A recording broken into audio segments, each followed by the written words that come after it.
ai marre, moi, de dormir dehors, de crever la dalle. Putain, merde. Non, me touchez pas. Putain, je suis pas violent, moi. Vous avez rien fait, lâchez-moi. Lâchez-moi. Les forces de l'ordre semblent être l'ultime rempart d'Emmanuel Macron pour éviter une confrontation directe avec les Gilets jaunes. C'est en tout cas l'impression que donnait l'important dispositif policier mis en place autour de Bourteroulde, ce mardi 15 janvier, pour le lancement du grand débat national.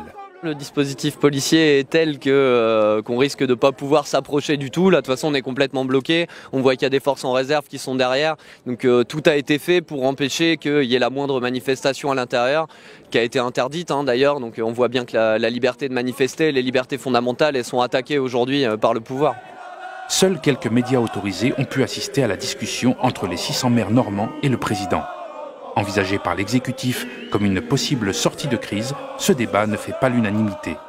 Dans les rangs des manifestants, la frustration est palpable et beaucoup questionnent la légitimité d'une réunion excluant la concertation citoyenne. Aujourd'hui encore, une réunion qui me semble une réunion non préparée puisque les maires qui sont convoqués, je peux le dire puisque j'habite dans le secteur et que mon maire ne l'a pas fait, il n'y a pas eu de réunion des citoyens pour...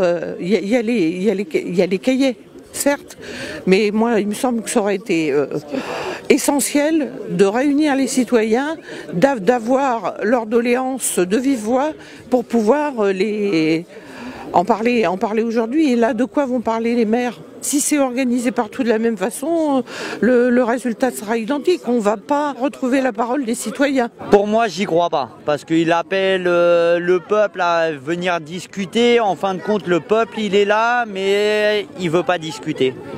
Il préfère envoyer la cavalerie, quoi. Aux abords du village, les mêmes scènes de tension se répètent. Recule, ce gaz. Je reculerai pas, non, c'est pas ta gazeuse qui va me faire reculer. Il faudra certainement que le pouvoir se décide à changer de méthode pour renouer le dialogue avec celles et ceux qui entrent maintenant dans leur 10e semaine de lutte. Depuis 2 mois, il y a une violence policière qui est considérable, qui est en fait une violence politique. C'est l'État qui décide du degré de rapport de force qui est imposé. Bon, actuellement, il y a sans doute 14 personnes qui ont été éborgnées, il y a 5 personnes qui ont perdu une main. La France est le seul pays d'Europe où on utilise des armes qui sont des armes mutilantes.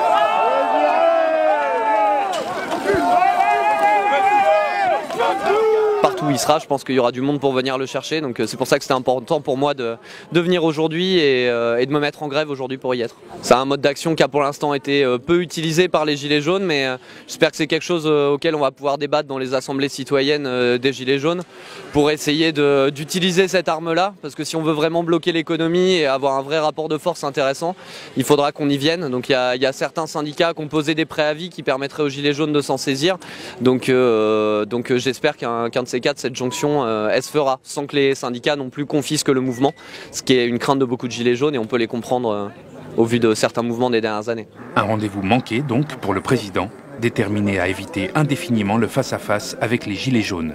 Mais à quel prix? Pour le moment, ce grand débat ne semble pas rassembler tout le monde. Vous voulez que je le tienne? Ah, c'est gentil, merci.